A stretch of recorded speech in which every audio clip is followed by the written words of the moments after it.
recorded. All right, welcome to the boot camp. We're going to talk about Looker for the next 3 days. This is pretty informal. I did have some slides, then my computer got shut down and it got lost. I'll recreate those slides over the next couple days. Just some basic stuff for Looker. Most importantly, just giving you guys, the key resources to learn Looker. I'll reproduce that again. But yeah, this is all about Looker. Looker is Google's premier BI tool. In the Google realm, there's Looker and there's Looker Studio. And Looker Studio is kind of out of the box. Think of Looker Studio like Google Sheets or Google Doc, Google Slides. It's just a basic, Google tool that pretty much every customer gets for free.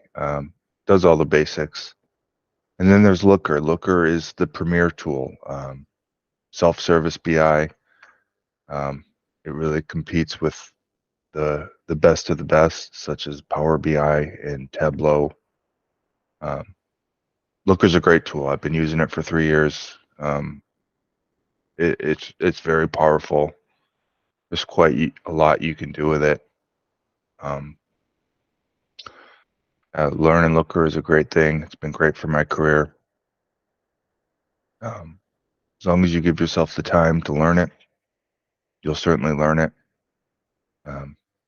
There's certainly a lot to it, but if you take it, one chunk at a time, you'll surely get it.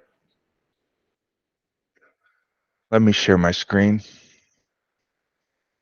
Or before we get into the presentation, let's just go around the room and introduce ourselves. Talk about, just say your name and talk about how long you've been in the BI space and what tools you're most comfortable with.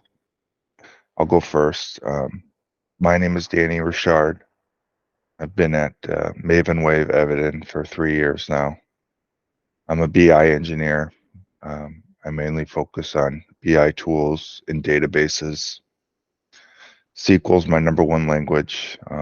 I know Looker, Power BI, and Tableau pretty well, and I know Looker the best. I've been using that most for the past 3 years.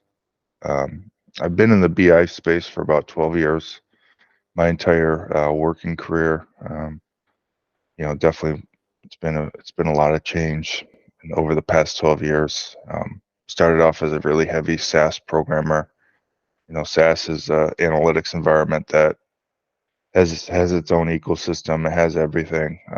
I was learning that pretty predominantly for the first 8 years of my career. Definitely shaping myself to be more of a data scientist.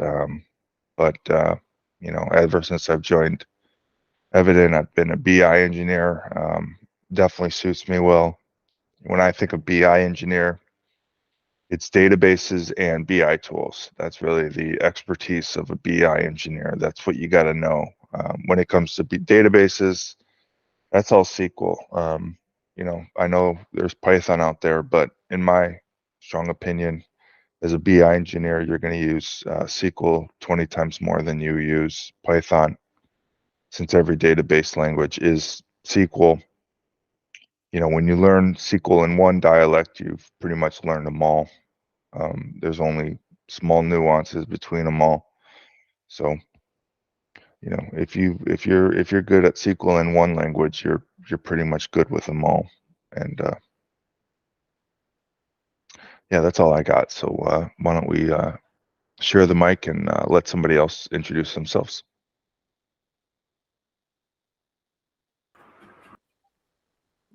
Hi, Danny. This is Nitesh. I'm working with Maven from past three years now. I'm a data architect. Mostly work around Google Cloud, a little bit on AWS. I've been with Estee Lauder client from past 2.5 years. Have done mostly all the major work. We are also working on Looker now. So we have two teammates, Hannah and Kanaga. They are helping us to learn on how the Looker works. We all are pretty much interested to know more about Looker, so that's why I help. Thanks, sir. Great. Hi everyone. So myself is Aditi Khera. I have been working with Evident Maven Wave for the last 2+ years, and I have been in ELC project. My mostly work is on the cloud part, mainly on the SQL side and Python side. But I lately started learning Looker as a new skill, so I am really excited to go on this journey. Thank you.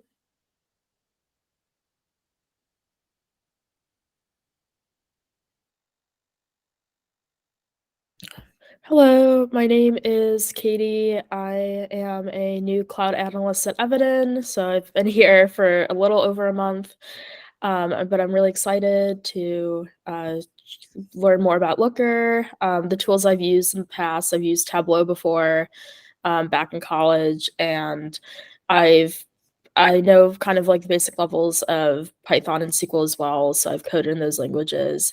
But yeah, I'm excited to meet everyone and learn Looker.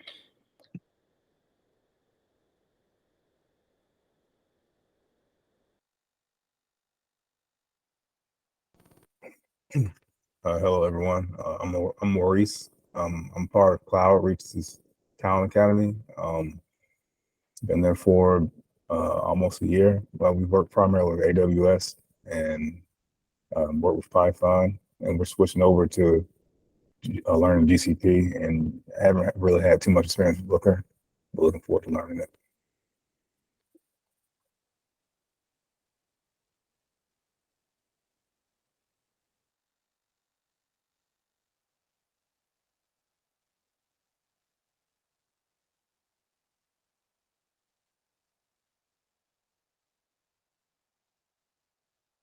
For those who have jumped on late, we're just going around the table introducing ourselves. Let us know how long you've been in the BI space, and what BI tools you've used in your past. So Ram and Shri, why don't you go ahead and introduce yourselves?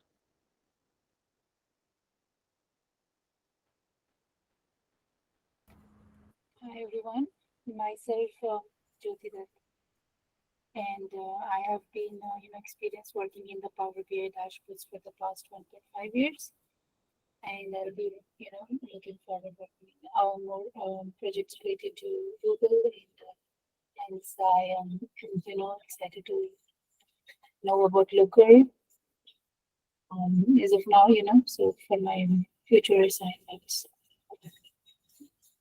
Thank you.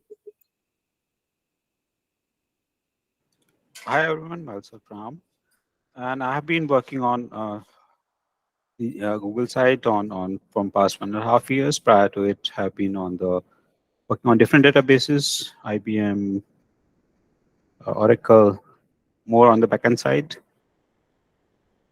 while not much on to the dashboard things. Thank you. Hey team, this is Kanaga here. So, like, I was into Looker for the past 2 years. So, actually, if I thought of touch basing the Looker thing again. So, if I have any doubts, I can come up here. So, I thought of attending the session today.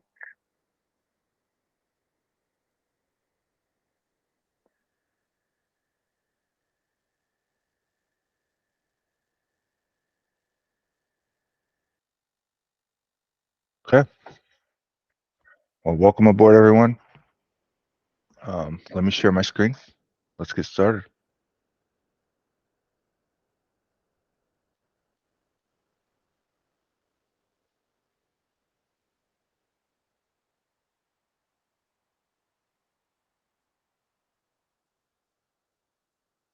Okay. So, I first want to just let you know that, I've taught formal boot camps before, in representation of Google for clients. They've handed us some really nice slide decks for training. I'm not gonna go through those slides during these next 3 days. There's just simply not enough time, and instead of going through slide decks with you, I think a better training mechanism would be to just walk through the tool, walk through Looker, especially through Project Phoenix, which is um, an internal project that we've stood up in the Looker environment that is very important for our leadership in managing our business as consultants. So that's what I'm going to be doing. But for your internal purposes, I strongly recommend you go through the boot camps. There's 3 boot camp folders. This is the Looker documentation folder. I'll give you guys a link to it. I'll share it to you right now, and then I'll produce a slide deck, which I already had built. It just got erased. I'll build it again and send it to you. But if you're really serious about learning Looker, it definitely takes some heads down time. Do some reading on your own. These boot camps are great. I'm just walking through one of the boot camps right now. It's a very long document. Like this first boot camp is 175 pages, and it's good stuff. It's basically got slide pages and then content. And just for your own purposes, I recommend you read through these documents. Act as if you're somebody who's going to be put in a situation to run a boot camp, and read these slides, really ingest them. There's tons of great information about Looker on these slides. I won't be going through them. Reading is a personal thing you got to do on your own, and I recommend you do that. Go through this work on your own, so that you can learn Looker. This is the first one, the Looker Developer Bootcamp. Then there's an Advanced Looker Bootcamp, and then there's a Data Explorer Bootcamp. This is definitely for end users, people who want to learn dashboarding in Looker. The Explorer Bootcamp is a nice place to go. So, of all the training information, these bootcamp slides are definitely my go-to for anybody to learn it. Other resources, there's a nice YouTube channel about Looker. There's a playlist called Look and Learn with about 25 short videos about Looker and all the different components. That's another great resource. And then lastly, our Looker badges. There are, for when it comes to like certifications, Looker doesn't have certifications right now. They have badges, which all you got to do is just take the time to complete the Looker badges. There's 3 of them for Looker, and that acts like a certification here at Evident. It counts as a certification. So, if you're serious about learning the BI Looker and you want to get credit for it, the Looker badges are there. Forgive me, I will create some links for you guys to just point you to exactly where those badges exist. So yeah, the 3 great learning tools to learn Looker are the bootcamp slides, Look and Learn YouTube channel, and the Looker badges. Those are the 3 best places to get started. All right, let's walk into Looker right now.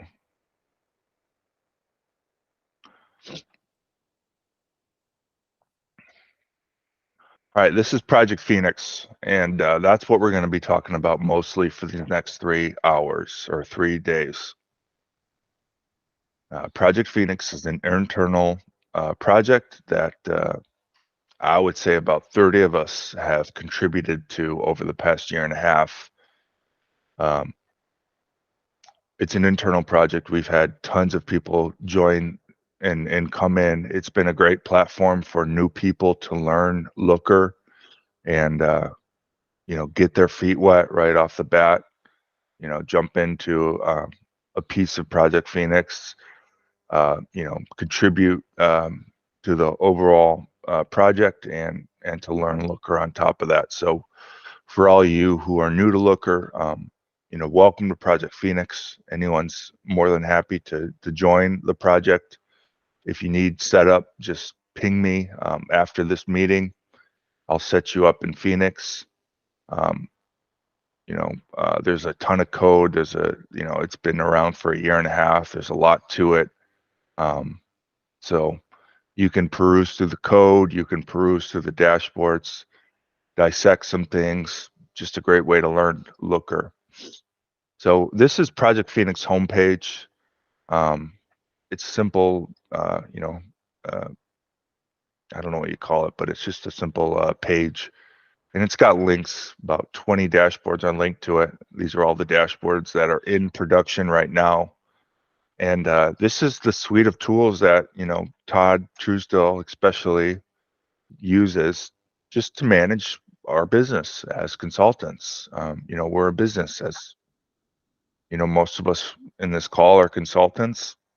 And Evident, CloudReach, whatever your parent company is, they hire you out. And that brings in money to us. And I'm not going to go into too much detail about consulting, but let's just walk into some dashboards. I'll first, I think the easiest dashboard to recognize, to learn from, is employee profile. This was a dashboard I built. It's everything there is about an employee, a single employee. This dashboard pretty much has two filters. The first filter is host. It contains every single employee that has worked at Evident in the past and in the future. Pretty much everybody. So you're most likely in this dashboard. If you want to learn about Project Phoenix, the great thing about this project is it's about us. It's got our data in it, and there's no better way to dashboard than dashboarding off your own data. It's a great way to learn it. That's what I did with this profile dashboard. It's definitely been a big hit to the Project Phoenix overall realm. Everything there is to know about an employee is pretty much pasted into this dashboard. It's a huge dashboard. It's got about 75 tiles to it, just loaded with information. This is the kind of dashboard that I like to build. It's called like throwing the kitchen sink at the customer. You hone in on a single filter, and then you just try to give everything there is to know about that filter attribute.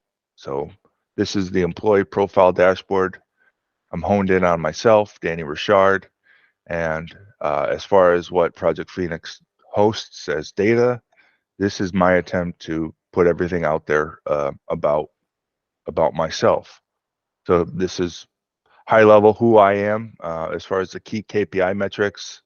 My name's Danny Richard. My employee number is 961. I'm from the US. I'm in the cloud data horizontal. I'm in the analytics department. My manager is Safana. I am a senior consultant. I am a billable employee. I am a full-time employee. I am an active employee. I started on July 13th, 2020, which was about 3 years ago. I don't have a termination date. I don't have any plan on leaving Evident anytime soon. And I've been around for almost three years and change. So that's high level stuff about me. Here are my skills. Everyone who is a consultant should fill out their skills scorecard. This is very important for staffing. A big important thing about us as a consulting company is we want to play to your strengths. We want to know your strengths, and then when it comes to projects that we put you on, we want to play to your strengths. We want to put you on projects that you are going to succeed in. So be sure that when you are staffed on a project, our leaders are looking at your skills, looking at the skills that are needed for the project, and we're trying to align the two. So if you're a BI engineer, they're going to try to put you on BI projects, Looker, Power BI, Tableau. Those are the big three for our company. You want to learn all three, and you can learn all three. When it comes to any BI tool, there are 4 accretive steps to all BI tools. This was one of the first things my first boss at Evident taught me. His name was Charlie Sanders. He's no longer here, but it's probably the most important thing I've learned in my career here at Evident. There are 4 accretive steps to every BI tool. The first step is get data, which means connect to a database. That's always step 1. Step 2 is always wrangle data in the semantic layer. So data always needs to be manipulated. When it comes to data cleaning, data shaping, data manipulation, data wrangling, you can do it in the database or in the BI tool. I prefer to always do that work in the database. If you're somebody who likes to do it in the BI tool, that is not the wrong answer. There are plenty of people at our company who specialize in doing things that way, and they do it damn well. A good example is Dan Farrell. He is probably the best Looker developer we have in our company. Right now, he is on ELC. He has worked in the cloud environment for probably over 10, 15 years. He worked at Facebook, some great tech companies. He really knows what he's talking about. And if you really want to learn Looker, please get introduced to Dan Farrell. He's quite friendly with his time. He's a very friendly individual. He knows Looker better than anybody.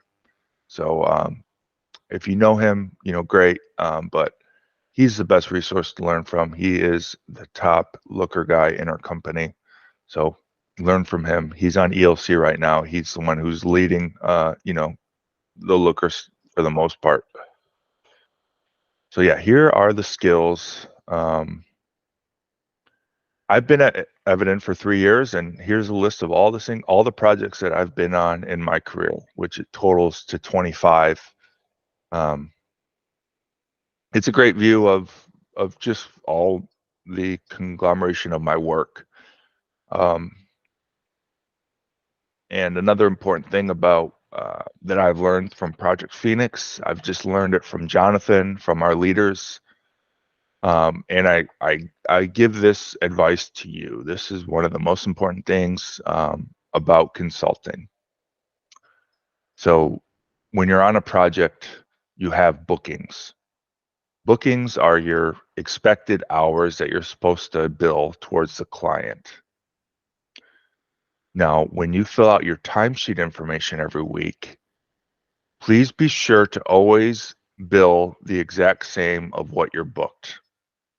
So if you're booked to bill 40 hours on ELC each week, you should be billing 40 hours towards ELC.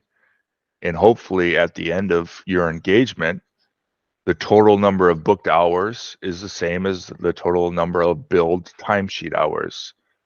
That brings about perfect utilization for yourself. Utilization are your timesheet hours divided by your booking hours. 100% is ideal. Right now, we do have a data problem in ELC, or not ELC, but in Project Phoenix.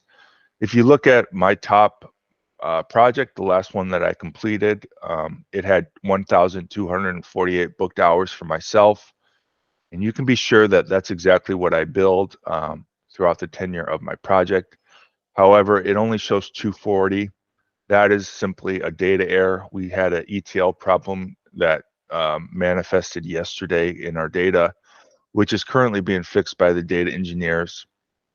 But I just want to harp on one of the most important things about being a consultant, and that is having perfect utilization.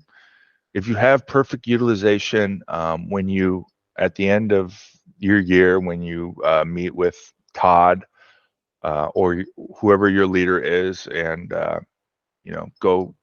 they talk about your bonus.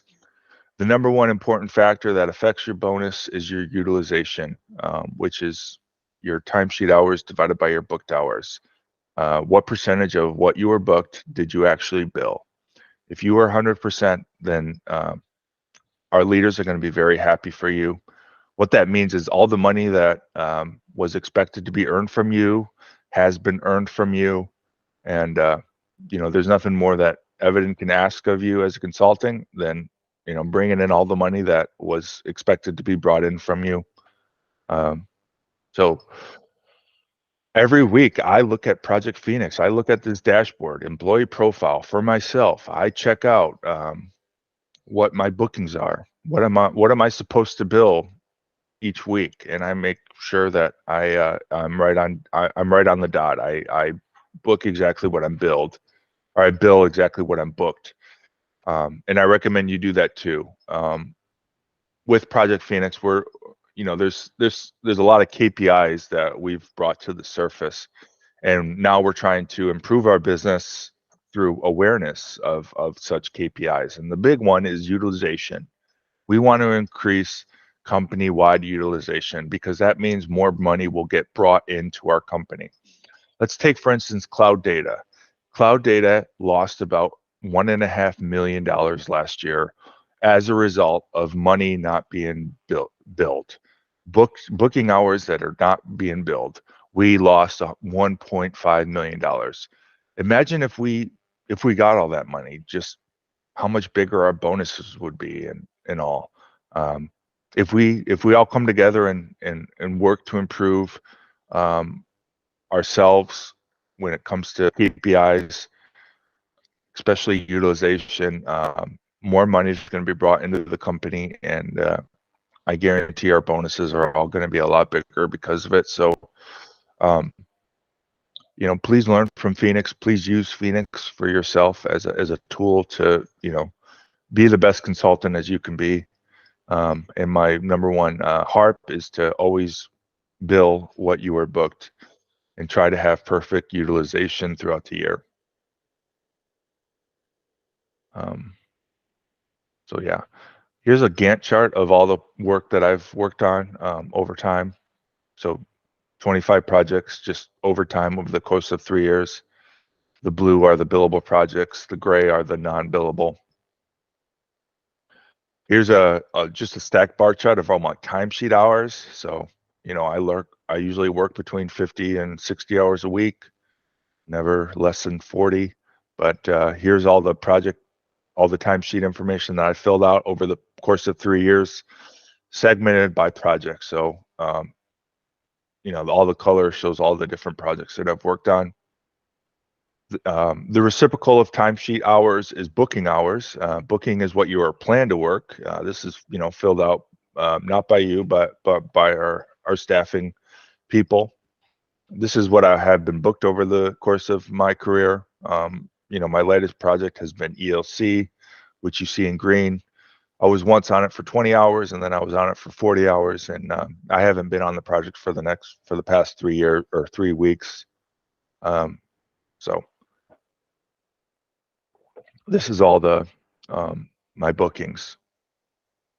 Cost is how much money I've brought in for the company. So here's just a timeline of all the money that I've helped bring into the company off of my billable work. For the most part, it's between 6,000 and 7,000 a week. So what cost is your hours times your billable rate. That's what brings the cost of how much money you're brought in to the company.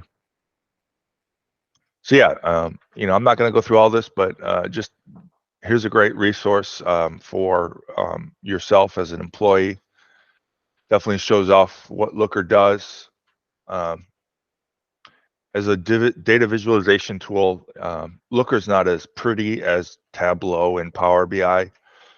It certainly has all the basics. It can do all the basics. Looker is a tile-based data visualization tool. So if I go into like edit mode, each one of these figures is a movable tile like that, and all a dashboard in Looker is just a conglomeration of a bunch of different tiles. And what is a tile? Let's go into a tile. A tile is an explorer. Each tile is an explorer. We'll talk more about what an explorer is. I'll get on that right away, right after this. But this is the kitchen of Looker. This is how visualizations are built. It all starts with an underlying table. Behind every data visualization within any tool is a table.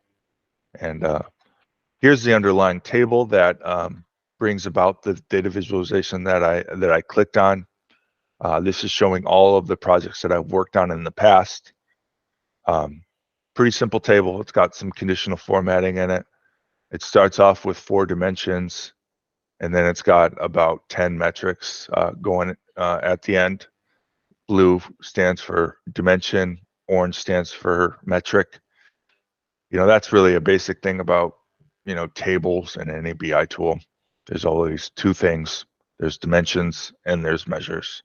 A dimension is an attribute value. It's usually any text field is a dimension. Sometimes it can be a number. If it's like an order ID, like a code, that's always a dimension 2. And then a metric is anything that's aggregatable. That can be summable or averaged. Any number that can be aggregated against is a measure. So those are the 2 basic building blocks of what a table can have. It can have dimensions or measures. So this is an explorer. An explorer is a data model. A data model is just a bunch of tables connected to each other. So to the left, you see the data model. Each one of these drop downs is a table. The fact table is the single employee dashboard. The fact table is always the most important table of any data model. The fact table is what contains all of the metrics. So if you ever are having trouble finding what your fact table is, just find out where all your metrics exist, and that's typically where your fact table is. So, this fact table has about 50 metrics in it. That is most definitely the fact table. And then there's dim tables. Dim tables are dimension tables that get joined into the fact table. You see the client dimension table, the date dimension table, the employee dimension table, the project dimension table. The gold standard of any data model across any BI tool is star schema. Star schema has been around for 40 years. If you read data warehousing books from 30 years ago, the gold standard of what a data warehouse is a star schema data model. A star schema data model is very simple. It's got a lone fact table that is in the middle, and then it's got dimension tables that get left out or joined into it via a many-to-one relationship.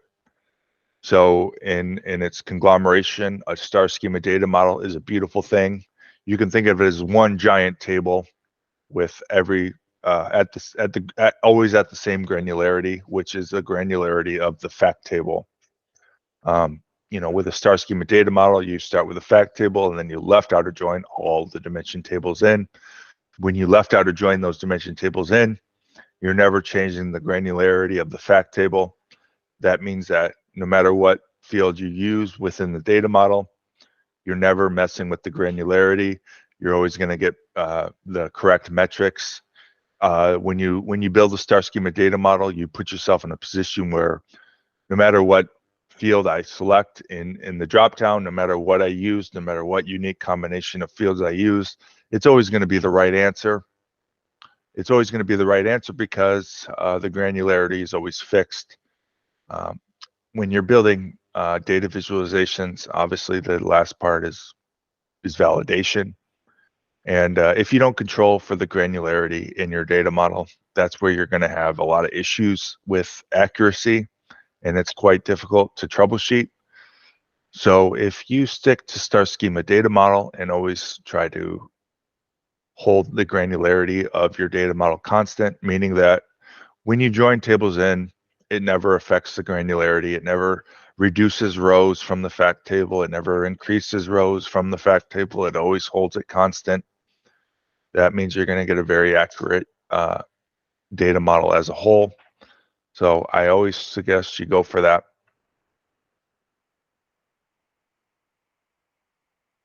So this is a dashboard. Let's look into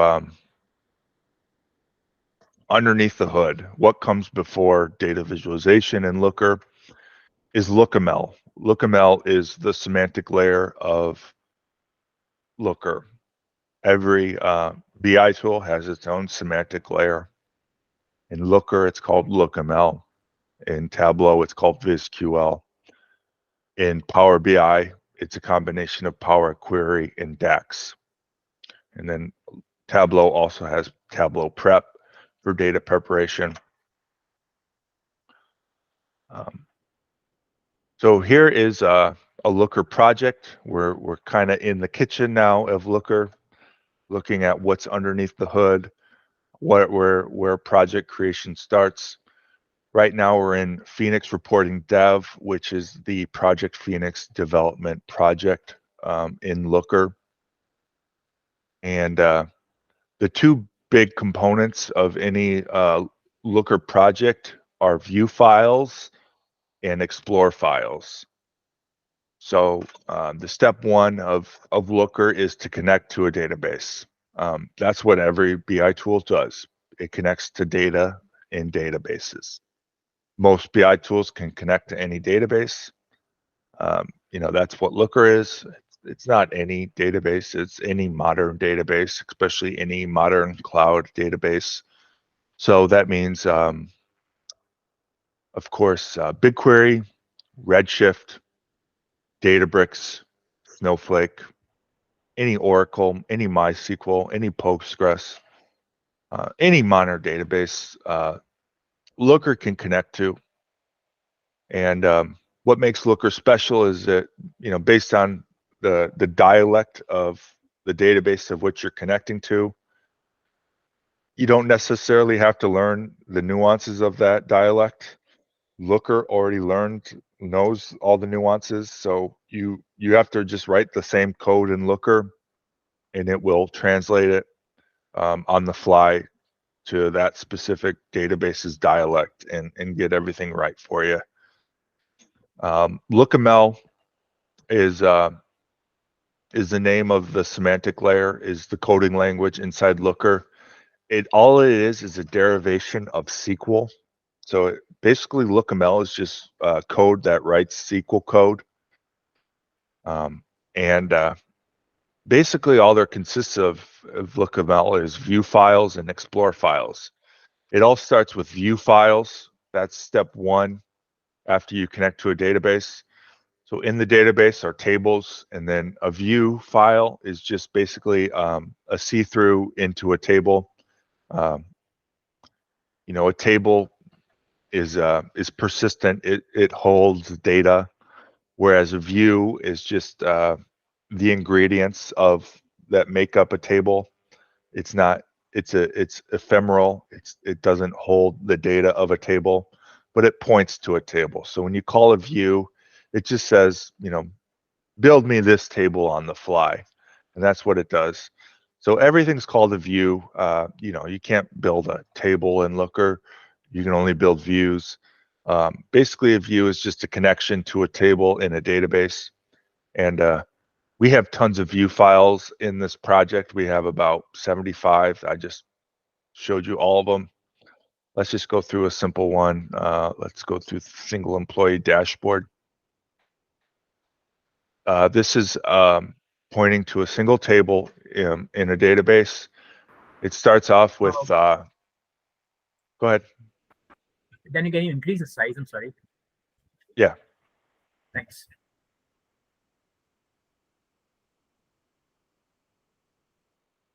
Is that better? Yeah, that's good. Thanks.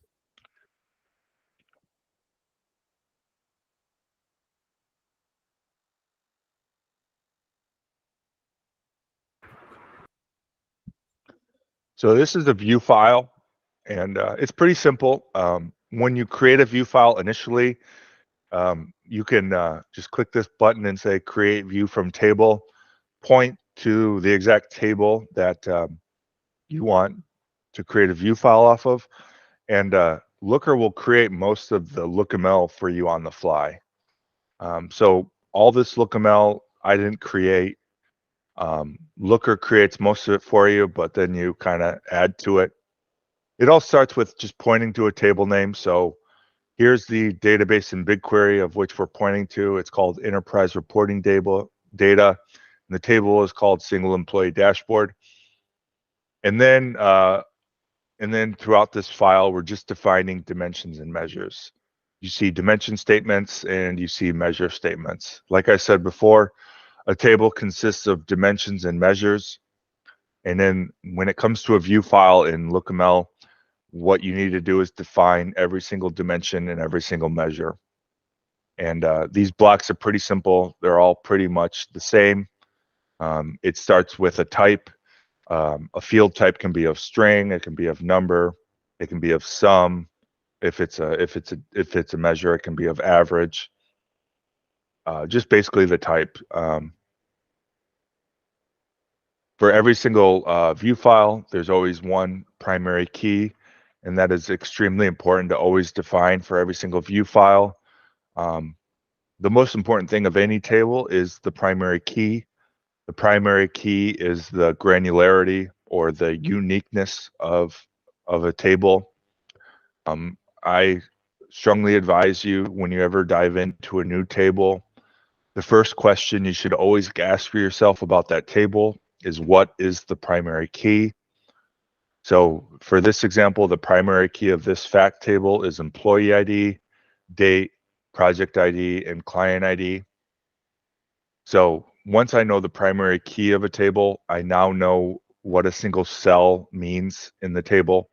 So if I look at if I were to look at this table and just look at timesheet hours, timesheet hours is based off of this granularity. It's unique by the employee ID, by the date, by the project ID, and by the client ID. So if I'm in the table and I'm looking at a single cell of timesheet hours, that's the granularity of which it's at. That's what it means. It's timesheet hours for a single employee ID, for a single date, for a single project, for a single client. And now that I know that for a single cell, I can extrapolate that to the whole table and really get a good picture of what the table means. It means it has every single transaction for every single employee ID, every single date, every single project ID, every single client ID. And now I feel like I really have a good grasp of what this table means. That's why I say the primary key is the most important thing about a table. It's the most important thing you want to learn about a table.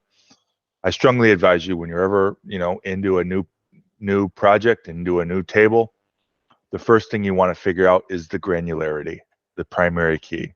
Once you learn the primary key, you've pretty much learned the table. So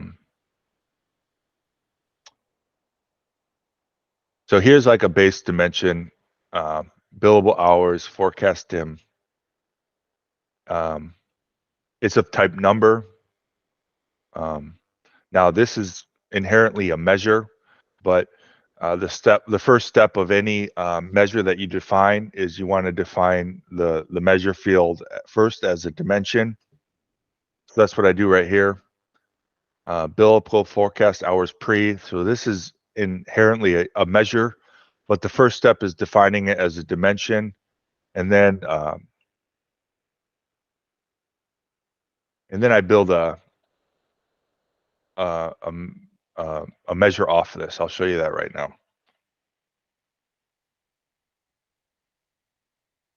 So here's a measure built off of that dimension. So a measure is something you aggregate. Another term for it is called an aggregated measure. Measures always get aggregated. Dimensions never get aggregated. Dimensions are, I'll show you it in the Explorer, but measures are, usually what you sum, sometimes what you average. Of course, you can do many other types of aggregations against them, but Obviously, the most common is the sum. So define the type sum. So that means whenever this measure is called, it's going to sum. What field are you summing? This is the field of which is being summed. Billable forecast hours. At what value do you want to put that measure as? We want to put it as a decimal with 0 decimals at the end. So it's basically an integer. And then these are any filters that get applied to it. So weeks ago is greater than or equal to 0. That means it's always going to have to be in the past. And billable forecast hours is always greater than 0, so it's not null. So just sum billable forecast hours whenever it's in the past and when the data is not null. That's a basic building block of a measure. So there's tons of what you can do in LookML. You're not going to learn it right away. I'm not going to show you it all in these 3 hours. But LookML is just code that writes SQL code. So all this stuff is the ingredients that LookML needs to write SQL on the fly to BigQuery. That's the database that's being connected in this project.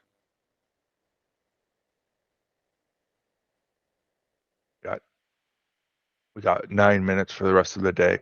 So I showed you a view file in Looker. And in Project Phoenix, we have about 50 view files. I said that in the beginning that there's basically 2 steps in LookML. There's view files and then there's explore definitions. So an explore definition is basically a data model. An explore is like the kitchen of Looker. This is how data visualization dashboards or tiles get built. And let me show you a single explore file. So here's the definition of an explore file. It starts with the fact table. That's what this is right here. Single employee dashboard is a view file. That's the fact table. And then, like I said before, I'm always shooting to go for a star schema data model. Here are all the dimension tables that are getting joined into the fact table. And when you do a star schema data model, the parameters of the join conditions are always the same. You're always going to left outer join the table. So type is always left outer. The relationship is always many to one. And then the SQL on parameter is always different across each field, but it's always the primary key of the dimension table. So those are the 3 parameters that make up the join of an Explorer. And when you do it precisely this way, left outer, many to one, primary key of the DEM table, that's the paramount of a star schema data model. That means you're left outer joining the DIM table by its primary key, meaning that when that table gets joined in, the granularity of the fact table is never affected. So you can join any table how many you ever want, use whatever field you want.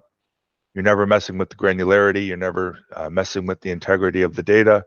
It's always going to produce the same results no matter what field you select.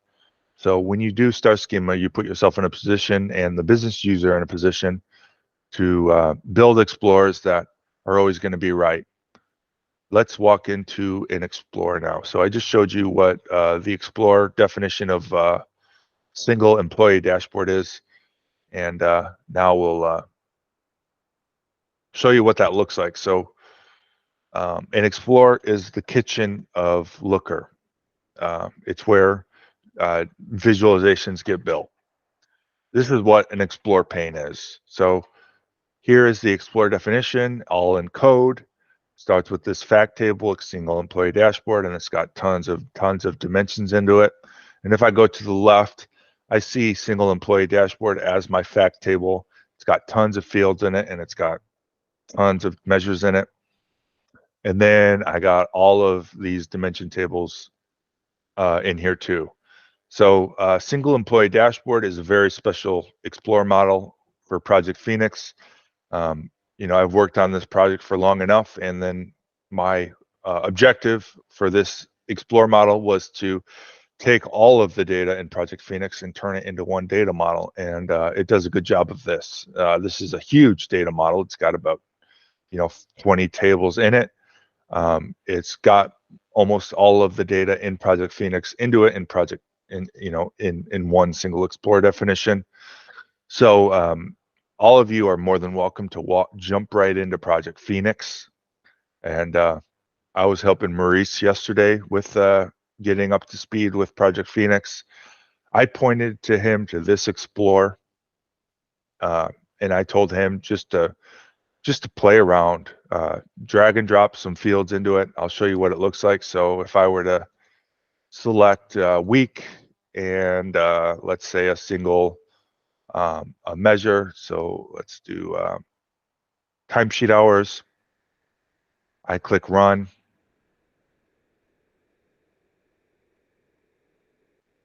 Here is a basic table that Looker produces. Since I selected one dimension and one measure, what Looker is always going to do is similar to what Excel does in a pivot table. It aggregates the dimensions by all of the unique combinations. So even though the raw data is going to have multiple rows for this week of 11.3, it's only going to show 11.3 once, and then it's going to aggregate the data by all of the rows that have 11.3. It's going to sum timesheet hours by that.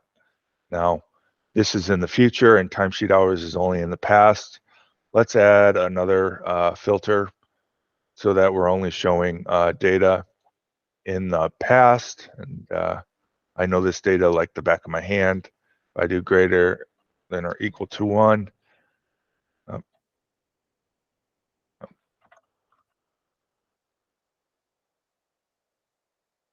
I just added a simple filter. So I just went 2 weeks ago, and this thing right here represents filter. This one represents pivot. This one represents info. Those are like all the three basic things that you can do. So here's the underlying table, timesheet hours by week, and now we're only showing past weeks. We see the latest data 7/24. That's this week or last week. This is the underlying table that makes up a visualization. This is step one, build the underlying table. Then you build the visualization. So that's the next part of building a visualization. You first build the table, then you build the visualization that represents the table. And when it comes to any time series, the best way to always visualize a time series is through a line chart. And that's what this is right here. It's showing timesheet hours by week over the entirety of Maven Wave's existence, going all the way back to 2014. You see timesheet hours increases and increases as more and more employees are brought into our environment. We have been growing quite expansively. We've brought Visual BI into our company, and that was a huge jump. That's probably right here, what you see right here. As you see this drop down right here, this huge cliff that, let me go back, that this is all a data error. Like I said earlier, we just had an ETL problem take place yesterday. A lot of our data is gone for timesheet data, pretty much all of 2023. That's not my fault. This is on the data engineering side. There's nothing I can do to Looker to fix it. The data needs to be fixed itself, and as soon as it's fixed, it will show up as fixed in Looker. So this is not on me. This is on data engineering. There's nothing I can do to fix it. So here's a basic visual. We got 2 minutes. Let me do something real quick. This is the same thing I did for Maurice yesterday. I recommend if you want to learn Looker, just play around with it today. Here's what I recommend you do. Go into the Looker environment, go into folders, go into my folder. Every one of you has your own personal folder. Let's create a new dashboard. Calling it Danny's demo dashboard. I didn't spell it right, but who cares? Here's a blank dashboard. Let's add this tile to that dashboard. All I do is save to an existing dashboard. Now you just got to find the dashboard. It's in my personal folder.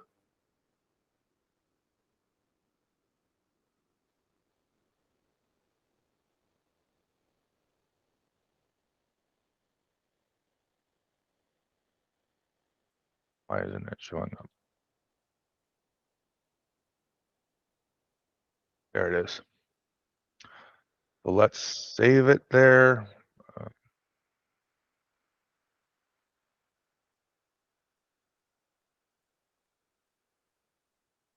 Oh, it's not saving.